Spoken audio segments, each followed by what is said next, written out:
Héroris, c'est difficile à dire. C'était la vie. Moi, c'était ma vie. Je n'ai pas connu la vie d'avant. Avant 3 ans, on ne vit pas. On pousse, c'est tout. On mange, on dort et on grandit.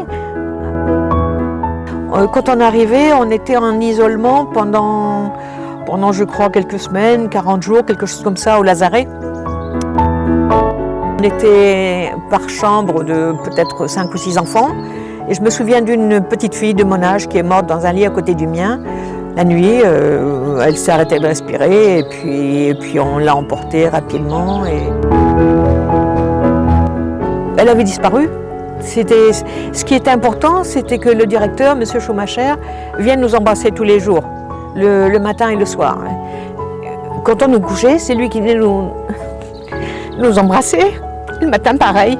C'était ça qui était important. Je pense qu'il représentait un père. Notre père était loin. Beaucoup de femmes s'occupaient de nous, mais pas beaucoup d'hommes.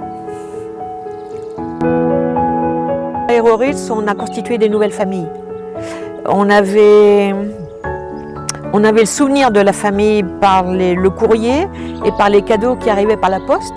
Mais à Héroris, tout le monde était là pour nous. On était à notre place et tous les adultes qui étaient là pour s'occuper de nous. Quand mon père est venu, peut-être 1 an et demi après mon arrivée là-bas, et on avait posé peut-être 6 petites filles sur une grande table ronde dans l'entrée, dans le hall, pour que nos parents viennent nous rencontrer et nous emmènent un peu dans le parc, quelque chose. Et on était habillés toutes pareilles, avec un tablier rose attaché dans le dos. Enfin bon, et mon père ne m'a pas reconnue au milieu des 6. Et j'ai rien dit. Je l'ai laissé faire son choix. C'était compliqué.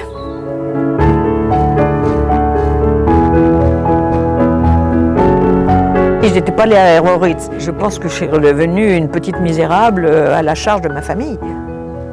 C'était quasiment impossible de prendre mon autonomie sans ce type d'éducation à Héroris. Éducation, rééducation, les deux, ça marche ensemble.